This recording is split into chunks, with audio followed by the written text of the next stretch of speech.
Shabbat Shalom and Shana Tova.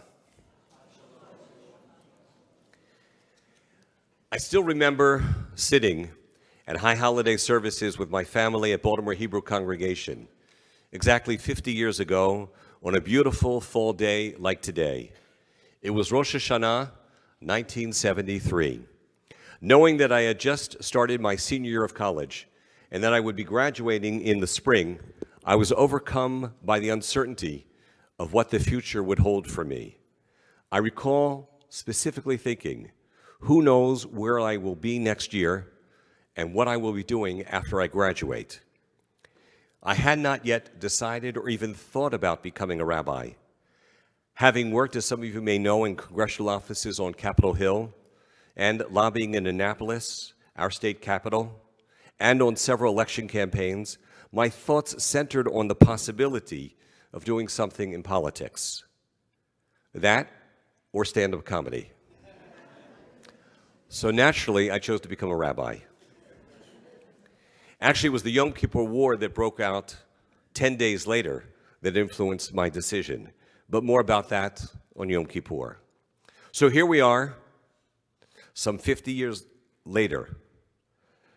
And this is the last Rosh Hashanah where I will address you as senior rabbi of Congregation B'nai Tzedek, the synagogue that Simcha and I first founded and conceived of, and then worked to create some 36 years ago with a handful of dedicated and devoted founding members. Now, I do so cognizant of the fact that I'm not the only one retiring this year. Pat Sajak, who has hosted Wheel of Fortune since 1981, has announced this will be his last season. Last time I checked, Tom Brady was still retired. And while there may be those in public life who should think about retiring but aren't, Washington Nationals pitching ace Steven Strasburg has announced his plans to retire. And he's only 35 years old. Our synagogue is older than him. His announcement was accompanied by a number of articles touting his statistics. And so it got me thinking about my stats. I was thinking about how many life cycle events and sermons I've given, how many weddings, namings, funerals, bar and bat mitzvahs I've done. Twice in my career, as my kids like to say when they were little, and it was a long time ago, I hit for the cycle. That was when I had a funeral, a baby naming, an unveiling, and a wedding all on the same day. And one time, as I was on my way out the door to officiate at a wedding, I told the kids I was going to marry someone. And they actually asked, "Does Mom know about this?"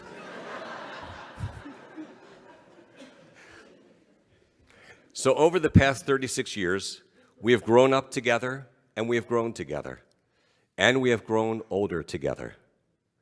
Everyone, that is, except for Bruce Genderson, who hasn't changed and still looks the same.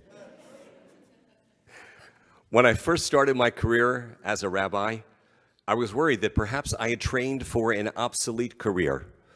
I was haunted by the specter of the horrifying possibility of the diminution and disappearance of the Jewish people.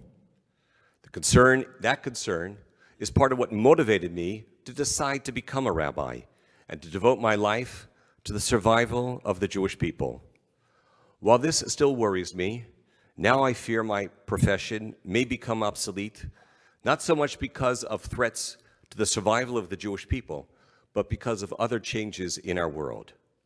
To illustrate my point, let me quote for you from a portion of a draft of the introduction to the sermon I worked on to prepare for this occasion, but which I decided not to use. It goes like this: as the golden hues of autumn begin to grace our surroundings, we find ourselves at the threshold of a momentous occasion, both in the tapestry of our congregation's history and in the narrative of my life's work.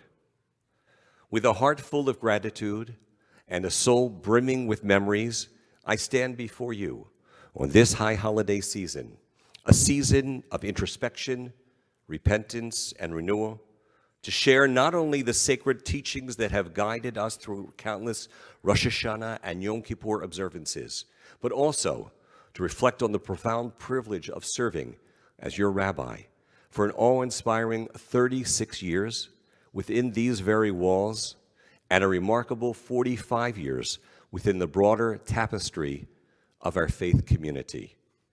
This season, as we delve into the words of Torah and open our hearts to the melodies of our tradition, I find myself humbled by the vastness of the journey that we have traversed together.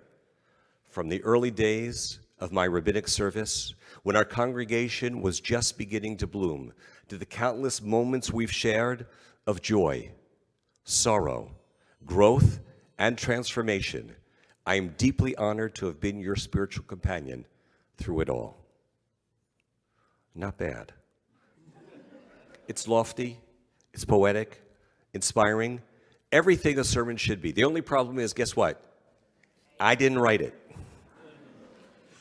It may sound like something I could write or would write, but I didn't.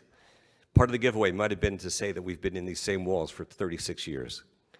So it wasn't written by another rabbi. It was written for me by ChatGPT. In less than 2 minutes, artificial intelligence wrote what usually takes me countless hours to write. Now, I could go on and deliver the rest of that sermon that it composed for me, but that would not be authentic. It wouldn't be honest. And I subscribe to the philosophy of the late comedian George Burns, who once said, "Honesty is everything. If you can fake that, you've got it made." So the Torah I preach has to be genuine. It always has come from deep inside of me and is the result of my life experiences and reflections of how I think Judaism can shed light on how to process and respond to events that happen in our lives and in our world. The messages come from encounters and discussions with our members and my attempt to answer questions that you have posed or that I've grappled with. It's based on my study and understanding of our tradition and sources. So no, I could never deliver a sermon I did not write. It would be disingenuous, which is why I will not read the rest of what AI wrote for me today. Instead, I'm going to save it for the last sermon in June. So that whole phenomena of artificial intelligence, something which, as recently as like a year ago, was little more than an obscure notion that seemed like the invention of futuristic science fiction writers, raises interesting and important questions about life and our future. These and other technological advances, coupled with social media, may lead us to wonder, how can we know anymore what is authentic and what is real and what is not?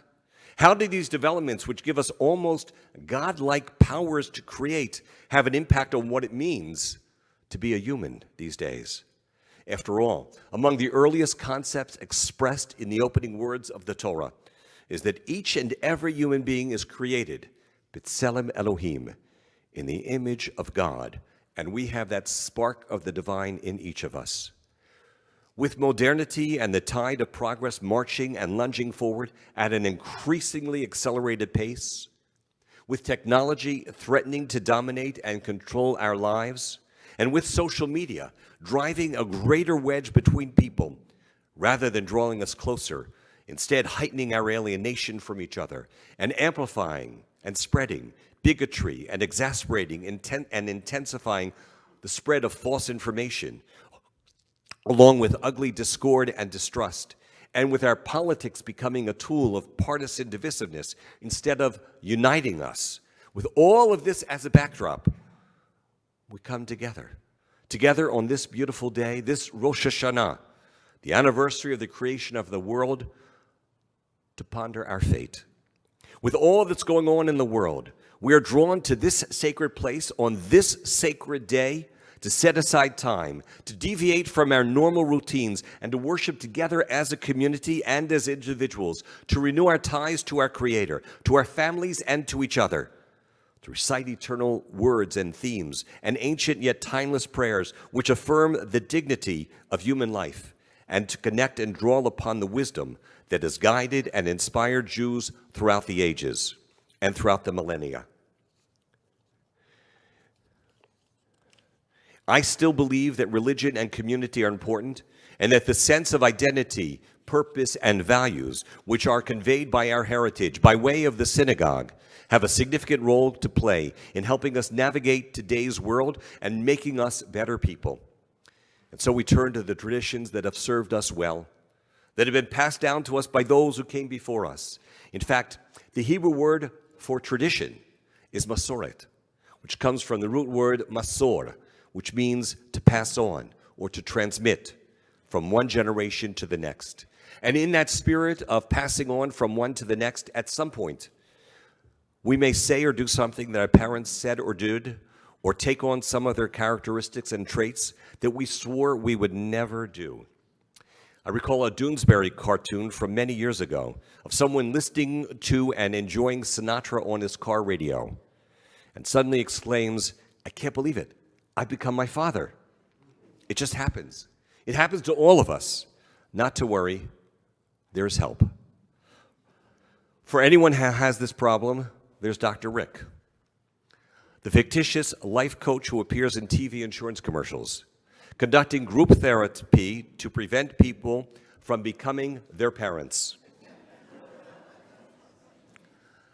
I love Dr. Rick and the good-natured humor in the ads featuring him. But I want to challenge the commercial's basic premise, that we need to be protected from becoming our parents. Because I believe that is precisely our responsibility as Jews, to maintain and preserve the tradition and customs of our parents and those who came before them, not to abandon them. Our journey through history is the story of being part of a proud chain of tradition, stretching all the way back to Abraham's rejection of the society of his birth in Mesopotamia, and culminating in the wilderness of our standing in Sinai, where we encountered the Holy One and entered into an eternal covenant as described and inscribed in the Torah. When I read the works of our ancestors, our ancestors wrote and venerated, I marvel at the complex and profound philosophical concepts that they debated, created, and left for us. When I ponder the questions that they asked, which so often parallel our own contemporary doubts, when I see how advanced, sophisticated, and humane their morals were in a primitive world, and when I pray the prayers they composed, I'm connected to a brilliant heritage, to all those who came before me, to their ideas, ideals, hopes, dreams, and faith. And I am the richer and wiser because of it. Over the centuries, the prophets and rabbis, and ancient and modern, offered pithy, concise summations of what they believed to be the essence of Judaism, and what was to them its most important, compelling message. The prophet Micah, summed up what God asks of us when he said, "Only to do justly, to love mercy, and to walk humbly with thy God." Akiba consolidated Jewish teachings into three concise words: Va'ahavta l'reacha kamocha. You shall love your neighbor as yourself. Hillel famously taught that the main principle of Judaism is, do not do unto others what you would not have them do unto you. Now, there are numerous other sayings in Pirkei Avot and elsewhere, some of which sometimes even contradict each other, such as Rabbi Tarfon's tendency to redact and offer aphorisms of wisdom, summing up their teachings and to express what they believe to be the essence of Judaism, may explain why the senior rabbi in my very first job as a rabbi at Temple Beth Am in Miami, Florida, told me that every rabbi really only has one sermon.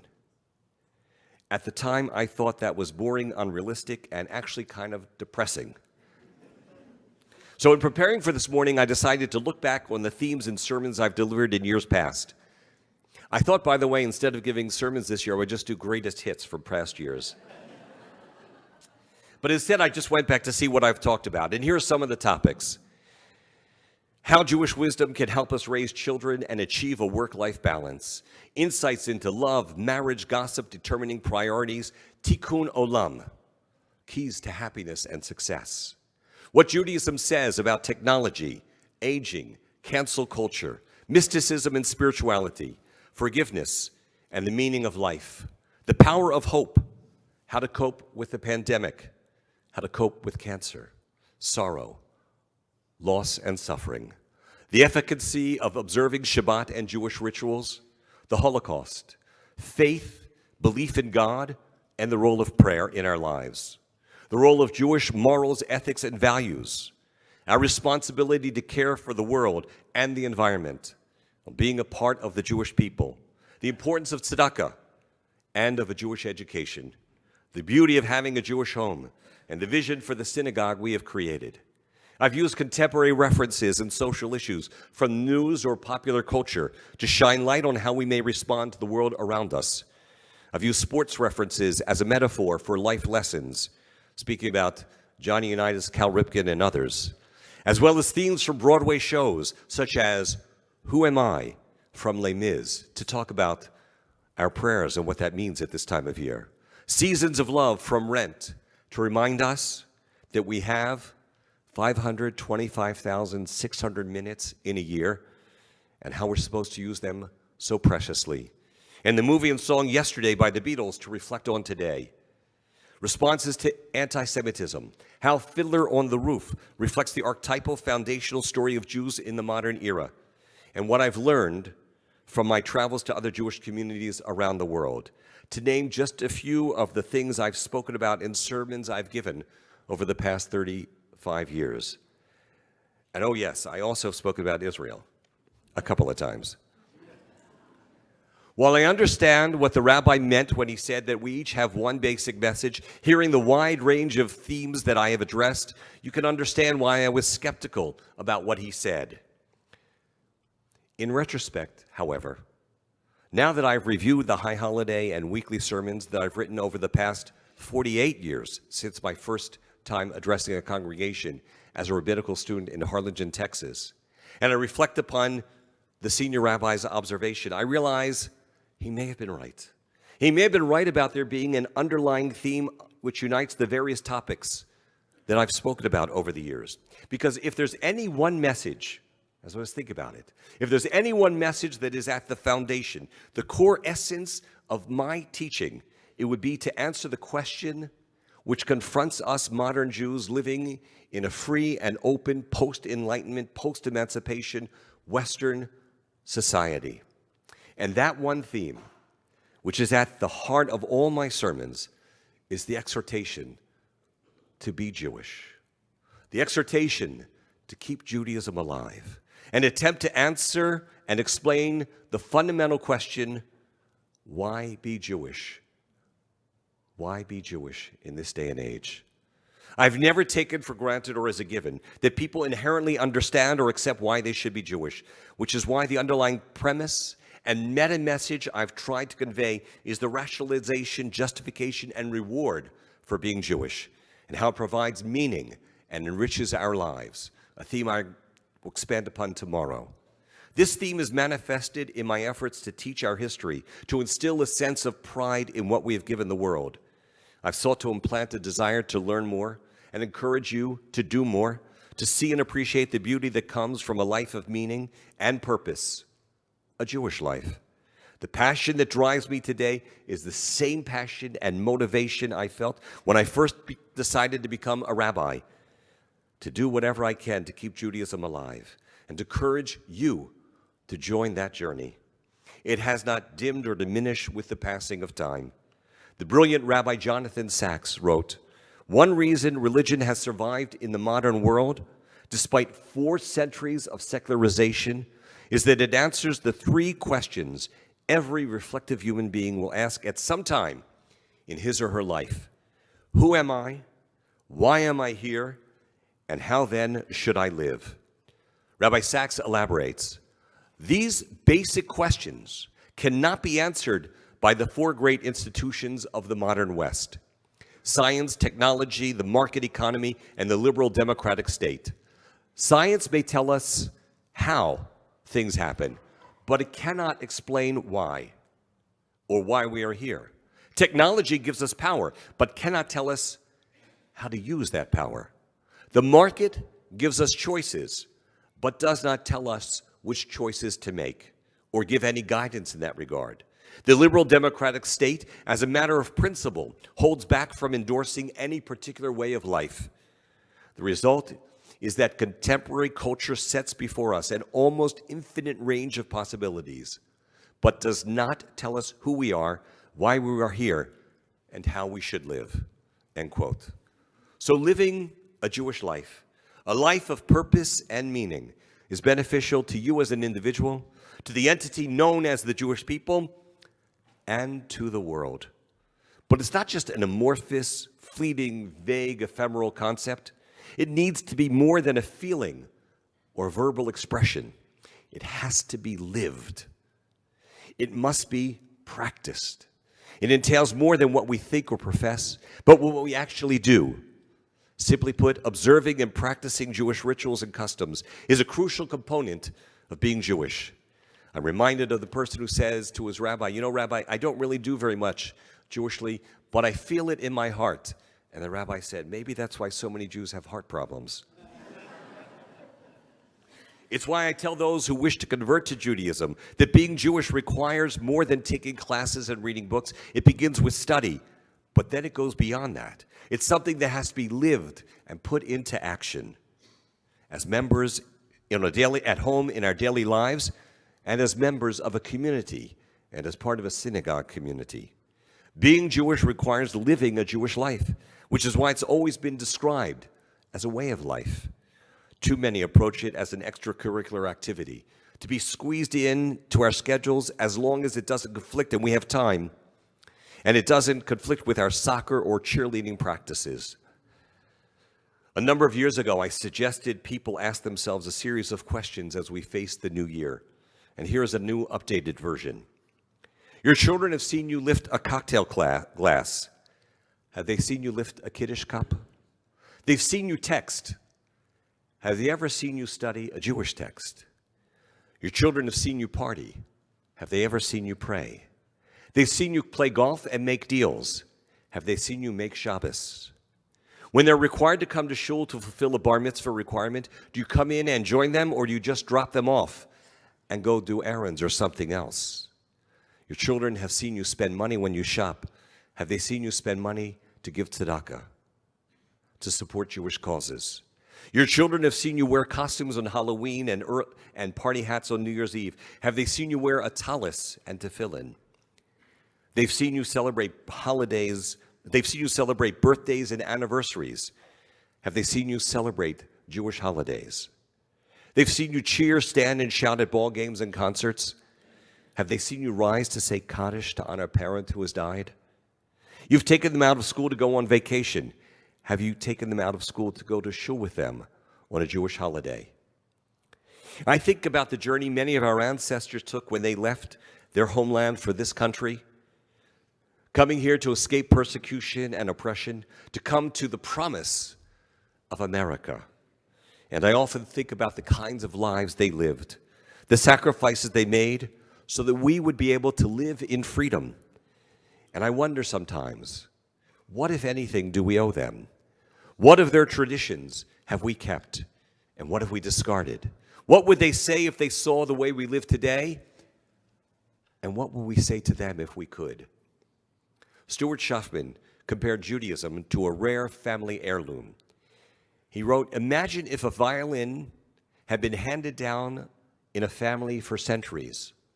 Not every generation will have the talent or desire to play it. But no one would dream of selling or hawking it, because you never know who might want to learn to play." So to summarize the essence of my teachings these past years, it would be that we are those heirs who have been given a precious heirloom. We have a sacred obligation, a sacred obligation to previous generations, those who came before us, but perhaps even more, to those who come after us, to uncover and discover and to live the beauty and to perpetuate the precious heritage our ancestors preserved and transmitted to us. And to be perfectly honest, as I look back on my career and my life work, if there's any one area where I wish I would have been more successful, where I feel I've not succeeded enough, It is that I did not succeed in motivating more of our members to become more observant, and that I failed to increase Jewish observance and to build an observant community. But that's the beauty of Rosh Hashanah.